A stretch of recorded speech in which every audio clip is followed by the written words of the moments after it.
if you look at most cyber insurance policies, they have a whole raft of different exceptions and provisions that mean it's almost impossible for you to claim for any incident. And we've already seen a number of incidents where insurance companies have refused to pay out for cyber insurance, or they've only paid out a very small fraction of the costs.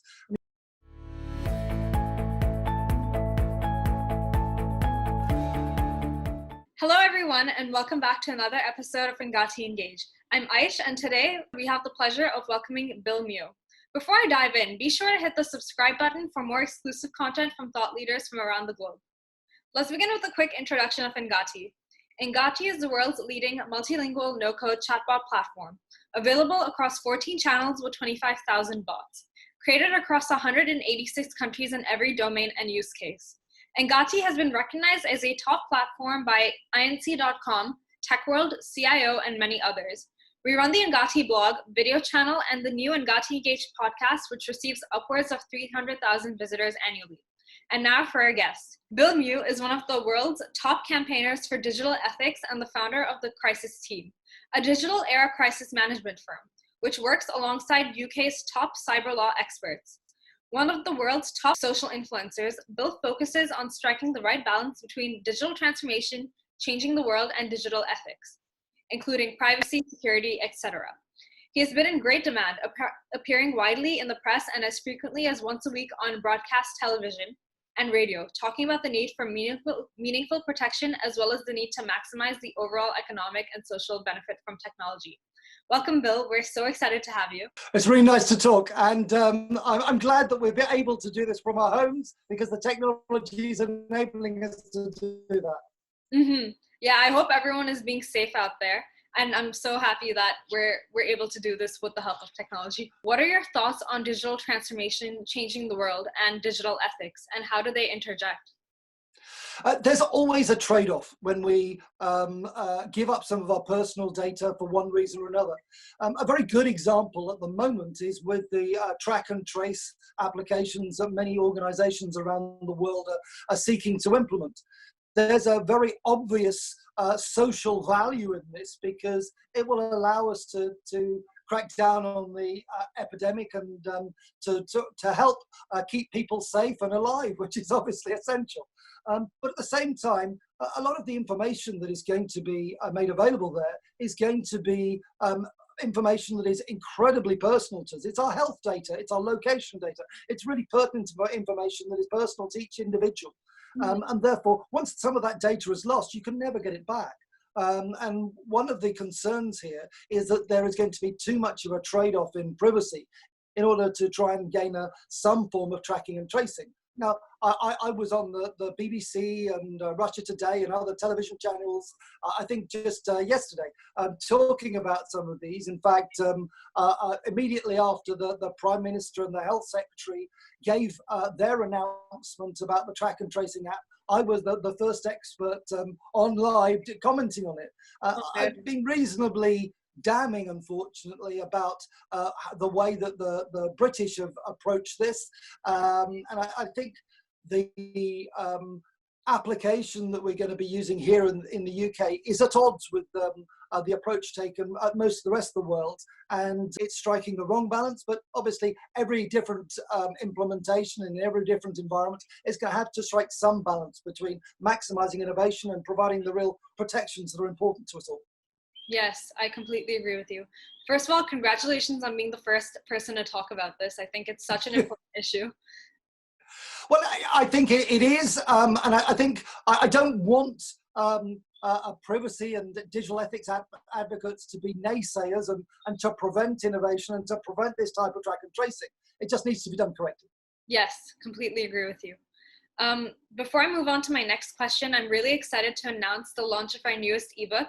It's titled Getting to Normalcy, Work from Home to Return to Office, which brings me to my next question. Do you believe the current pandemic will accelerate organizations moving into the cloud? What are key factors that we need to consider while evaluating this sort of acceleration?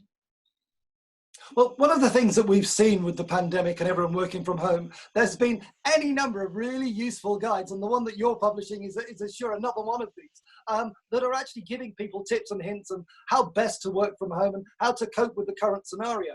But there's a far wider lesson to be learnt here. Those organizations that embarked on a process of digital transformation and had a lot of their systems and processes in the cloud have been far better able to cope with this particular eventuality because they have that flexibility, because they have access to information and systems from anywhere. And those organizations have actually been able to cope with the current pandemic better than many of their rivals. And the real lesson here isn't about working from home. It isn't really about digital transformation either, although that is an essential path that we need to take. But digital transformation isn't a one-off thing where we're going to the cloud. It is a culture, it is a progression, it's something you continually need to work at in order to continually improve and revise the way that you're working. But one of the biggest lessons to be learned here is about risk. Many organizations failed to appreciate the credit risk ahead of the 2008 financial collapse, and look where that got us. A lot of organizations ignored the health risk, and the warnings were plentiful ahead of the pandemic, and a lot of countries are struggling as a result. We're also potentially ignoring some of the privacy risk when we blithely accept terms and conditions each time we open an app or accept a different service. But at the same time, possibly more important, there's a massive cyber risk out there. There's an incredible cyber threat, and the threat landscape is getting more complex and more dangerous every day. And organizations are somewhat blasé about the potential risk here. And we could go from a financial collapse to a health pandemic to some sort of a cyber pandemic in the future, of going from one crisis to the next. And actually, it's not just about risk awareness, it's about crisis preparedness. And one of the things that you see in each one of these massive disruption events is there's a massive change in the order of the brands and the companies that dominate industries. You can have dominant players in any particular sector or any particular industry, and it's very difficult to dislodge the dominant players. And they will be possibly dominating their sectors for decades. It is not until you have a disruption event that everything changes. And disruption events are a massive opportunity for those organizations that are crisis prepared and ready to act against those organizations that are absolutely going to be floundering. And I think certainly in the cybersecurity arena, we need to focus on how we're going to make sure that our organizations are going to be ready for the cyber pandemic or whatever's coming our way, because the cyber threat has been identified as the biggest next threat out there. Especially right now, I think because of how stressed out and how scared everyone is because of this pandemic, I think that's when people are the most vulnerable to cyber threats. So I think we're more vulnerable, we're more interconnected, and we're more reliant on technology than we've ever been. And these cyber criminals, they're opportunists. I mean, as opportunists, they see this pandemic as a massive opportunity, whereas most of us are simply trying to stay alive and stay safe. They're trying to capitalize on it. And we've seen loads of phishing attacks and other different cyber attacks where these guys are trying to capitalize on everyone else's distress. I completely agree with you. It's pretty scary if you think about it, but like I think with approaching a new sort of generation, there is a bit of fear that gets involved, but I think we're handling it pretty well. Well, I hope so, and there are lessons to be learned here, and we've covered a few of them here.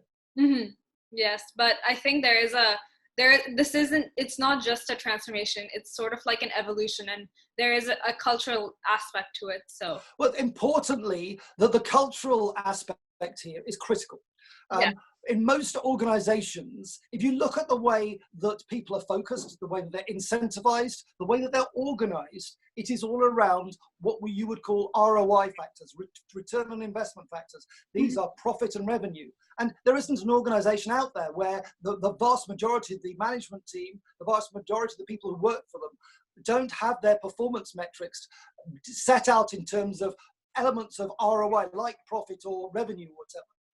There's only potentially a small handful of people in any organization who have what you would call an ROR focus. That's a return on risk. And these are people like the CISO, the Chief Information Security Officer, and they have a risk appetite. Now, they could focus on spending as much money as they like on security and never be fully secure. And you need to draw the line somewhere. And that's why a company needs to understand its risk appetite. What is it safe to do? And how much are we going to spend on making our systems secure? The problem you have, and we saw this problem with the financial collapse, when there were risk managers screaming at alarms and seeking to whistleblow, and they were being ignored because everyone else in the management team was saying, everything's rosy, we're making loads of revenue and profit here. Well, sure enough, calamity occurred.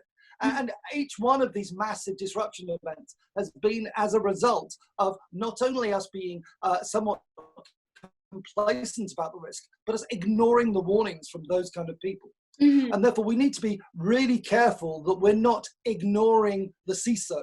And there's a term that I've phrased called CISolation, which is the way in which the poor CISO is isolated. Everyone else is ROI focused. He's the only one who's ROR focused. And yet he's still scapegoated when things go wrong. So if the chief marketing officer, who holds most of the customer data, messes up and some of that spills, or if the CIO, who's in charge of all the information systems, messes up and there's a data leak, they all blame the CISO.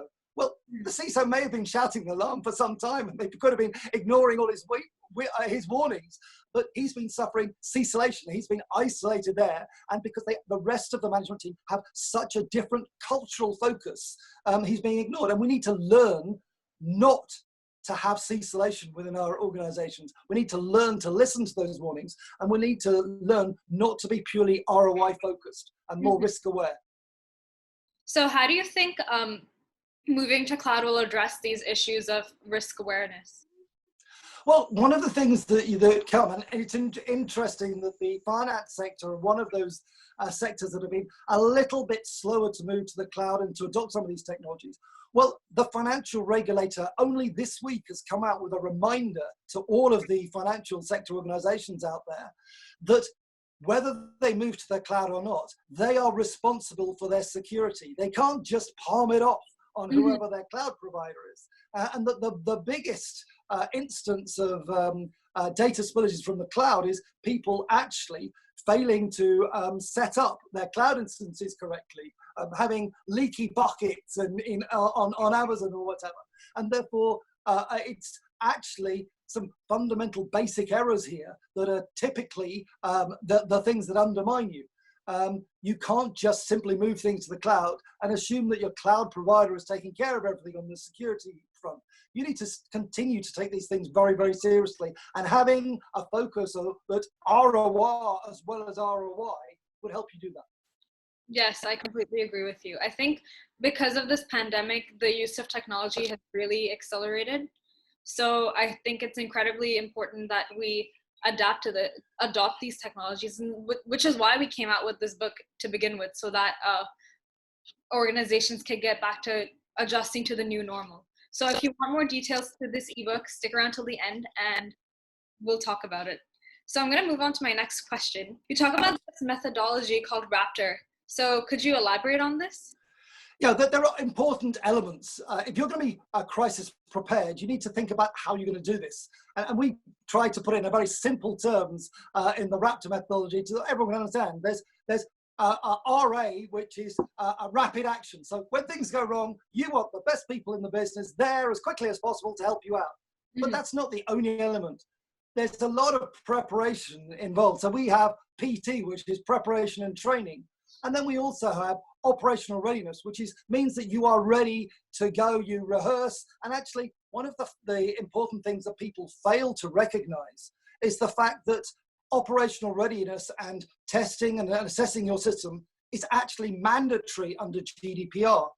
GDPR actually specifies that you need to assess, test, and evaluate all of your processes around security and around privacy on a regular basis. Most organizations overlook that. We do exercises in looking at scenario planning and what the potential risks are, and making sure you're keeping your scenario planning up to date with the current threat landscape. We also do realistic immersive scenario exercises, which are simulations that take teams through that to see how they react, because it's a bit like learning to drive. You can learn to drive on a test track, which is a bit like the PowerPoint version of training. But until you're thrown in the deep end and to see how you would react in a realistic environment, you don't get any road sense. You're not ready to go out on the roads after just driving on a test track. So it's important to do these immersive simulation exercises to make sure that your team are crisis ready, prepared and ready to go, and then to have the right people on call in case things go wrong, and we hope they don't. So do you think that fintech has been slow to adopt automation and AI in providing services both internally and externally? Okay, AI and intelligence is very important in everything that we do. Our approach to sort of solving a problem here actually can learn an enormous amount for having the right tools in place.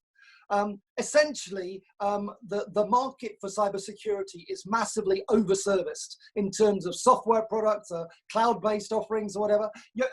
There's almost fragmentation in the market, and there's almost too much choice out there. There are a lot of really good tools there that are AI-based, that can spot anomalies, that can be the first thing that can spot that something's going wrong. And actually having that sort of intelligence, typically AI-based, is actually possibly going to be the first trigger that's going to tell you, help, we might have a problem here. Unfortunately, it is a reality that most cyber incidents are detected something like 200 or more days after they've occurred. And possibly the fact that somebody's been crawling all over your systems for 6 months is not a good thing. And therefore, the earlier you spot these things, the better. And the steps that you need to take once the AI has triggered the alarm, first of all, you need to have an expert team to go in and to fix it, to stop the problem, to actually make sure that your security is restored. But you also need to have the intelligence to be able to find what the cause was and what the full scope was. And hopefully, if you've had some sort of intelligent AI monitoring your traffic, that will make the diagnosis and the forensics that much easier. You then take that forensics and you pass that on to a legal team, and they look at the forensic and they come up with a legally defensible narrative, because you're going to be facing litigation. You're going to be facing some very difficult conversations with the regulator. And therefore, you need to have this legally defensible narrative in place. And we have some of the top cyber lawyers in the world on our team to help you do that. You then need to have the reputational defense, because obviously you're going to be in the pressure. There's going to be all sorts of things going on. And one of the really weird things about a cyber incident is it's almost the only crime where the victim gets the blame. I mean, think about a bank robbery. Yeah, if you have a bank robbery and you have guys with guns going into a bank, everyone can tell that the victims of the crime are the bank and its customers, and the villains are the guys with the guns.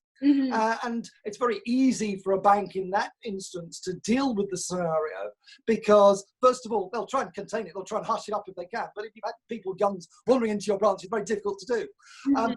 So the moment it then becomes public, they move on to phase 2, which is all about showing empathy in order to gain sympathy. They'll put an executive forward for interview, and they'll say, oh, well, we're terribly sorry about any distress caused to our customers. We'll ensure that they're all compensated for anything done. It's all like that.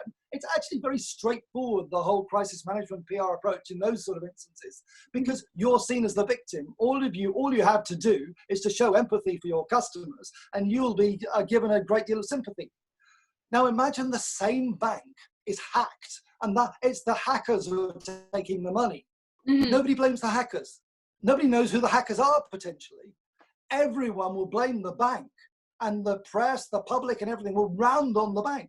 And if you use the same playbook and you put an executive forward to try and show empathy in order to gain sympathy, they're not going to gain sympathy. They're just going to get shot down in flames. So that would be a totally different approach. So we have an expert cyber response team with reputation management guys who are some of the top people in the world. We've even got some of our team are advisors to the World Health Organization at the moment, because apparently they've got a bit of a crisis on. So we've got some of the best people in the world here, and we understand the differences that you need to take, and the fact that the normal rules, there's a textbook approach, doesn't apply, and we'll take you through every step. And then finally, there's the whole social media hysteria. We've seen how quick social media can be to round on people and to give them a hard time. And at any point where you having this sort of incident, your own credibility is at an all-time low. You need some trusted voices that are going to go out there and say, well, in terms of misinformation, this isn't actually the case. This is what happened or whatever, and dealing with some of the hysteria. And I personally, I'm one of the top cyber experts in the world, one of the top digital ethicists. I'm very quick out there to criticize Facebook and others when things go wrong. But if a company's in trouble and it's being unfairly criticized, I'll be one of those who will come out and help defend them, and as a trusted voice, be able to help them counter the sort of hysteria and misinformation that occurs. I think that's so important, actually, because I think when it's better than essentially attacking the company and ostracizing them. I think it's better to show that sort of support and to offer a hand to help them, so that we can prevent incidents like this in the future. Yeah, but also if companies get unfairly vilified and they've got no method of defending themselves, then they're unlikely to be as straightforward and as open about some of the things they're doing. And I think, while I am all for a level of accountability for companies like Facebook who have done the wrong thing and done it repeatedly, there are some companies that are the victims of crime here, and it's enormously unfortunate that this is possibly the only crime where the victims get the blame, and this is a very unfortunate position for them to be in. So Eva is one of the most trusted voices, one of the primary opinion leaders in this arena. I'm able to step in and help them, and I think that is a service that I need to provide. Yes, I agree, and I think AI and cybersecurity going hand in hand, I think, is going to really strengthen things, and it's going to be really good. But AI is right at the start there. We start from the analysis of what the problem was, and a lot of that analysis is done by the sort of AI monitoring tools that spot the anomalies, that help identify the trends. That gives us the digital forensics that leads on to the legally defensible narrative, that leads on to the brand defense strategy, that leads on to the spokesperson such as me correcting the misinformation, because we can actually identify the misinformation. For sure. I think, and also in specifically financial services, I think cybersecurity is going to play a huge role. But yeah, I agree. I think it is one of, I didn't really think about it this way, but it is one of those industries where I guess the victim is the one that gets, because they're the ones who are compromising their safety, but it's. Yeah, but if somebody gets hacked, you always blame the company that's got hacked, and yet they're the victims of a crime here. And people don't necessarily think about it that way. Yeah, thank you. I even I myself did not think of it that way. So I really do appreciate you sharing this with us, and I'm sure our audience will as well. So what are the top security imperatives organizations need to face, and do you have any pointers in addressing them?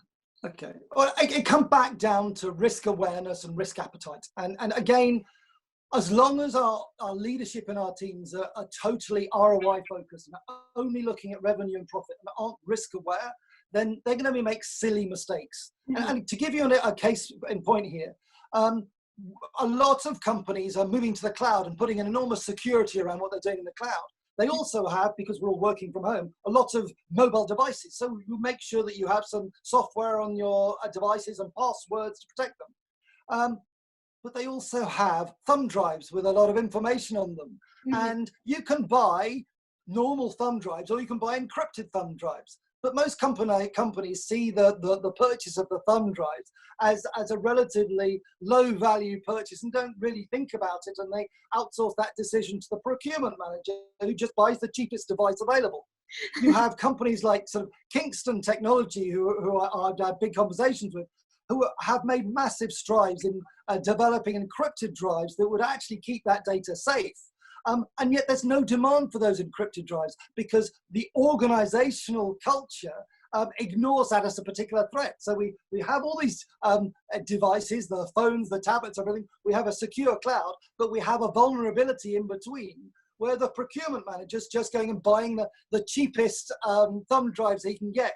Whereas if the board had a risk appetite awareness and aware of what the risk here was, they'd look at this and they'd say, well, pennies difference having encrypted thumb drives as not having encrypted thumb drives. Mhm. And therefore, when you think about it from a risk appetite and a risk awareness group, it's an obvious thing you have to do. You wouldn't tell your employees to wander around with their laptops without any password on them. I mean, that would be madness. So it's, again, it coming back down to some really silly thinking on behalf of organizations, because they aren't risk aware and because they haven't thought through what their risk appetite is. And if they were thinking about these sort of decisions from a basis of risk appetite, they certainly wouldn't have people with laptops with no passwords on them, or with thumb drives that weren't encrypted. That would be madness. Where do you think on-premise software fits in with this sort of, in this area? Obviously, we have to have some sort of antivirus software on all our computers. But the antivirus software, if it were scanning for every single known vulnerability and every single known threat out there, it would grind your PC or laptop or whatever to a halt, because there's so many of them. Right. It actually simply focuses on the most common ones, the most likely ones, and that actually accounts for only 5% of the threats out there. So your antivirus is a step in the right direction, but it's only protecting you for 5% of the known threats. The most common ones, of course. The other 95%, they don't even try to protect you from, because if they tried to do the whole 100%, the processing overhead would be far too great. That's another worrying thing to think about. Definitely. It's making me want to rethink my cybersecurity strategy. And I think I feel like maybe it's one of those things. I think maybe we should be rethinking this, because I think it's not something that's innate to us anymore. So I really it comes down to culture, and if we learn anything from this pandemic, it has to be around crisis preparedness and risk awareness. Yes. There could be no better demonstration to everyone in the world what the kind of risks there are out there, and cyber risk is most definitely one of the. It's hiding in plain sight. We can all see it. We just don't necessarily think about it the right way. And therefore, if this can change perceptions and get people to actually have an ROR focus on return on risk, thinking about risk appetite and actually being risk aware, then they'll make very different decisions, like with thumb drives and with a whole lot of other different things. And we need to have that focus. Yes, I agree with you completely. So do you think conversational intelligence helps with digital ethics and cybersecurity in any way? Yeah, conversational intelligence can actually give people the right advice. And if you can program into that a level of risk awareness rather than the sort of tunnel vision that we've all got around revenue and profit, then that can help. But it's just not conversational intelligence that we need. It's organizational intelligence. Agreed. But do you think it can help in sort of removing that, like help in sort of embracing the culture of digital? Like, do you think the way so it can help steer culture. It can help actually, if there are common things that people don't think about, it can actually set a reminders. And therefore, if people are demonstrating the traditional ROI tunnel mindset, then it can actually provide suggestions. Well, have you thought about the risk of this daft move or whatever? Completely agree with you. So moving on to my final question, do you have any other thoughts that you'd like to share with our viewers? Well, from my perspective, we've covered an enormous amount of ground here. I would say one last thing.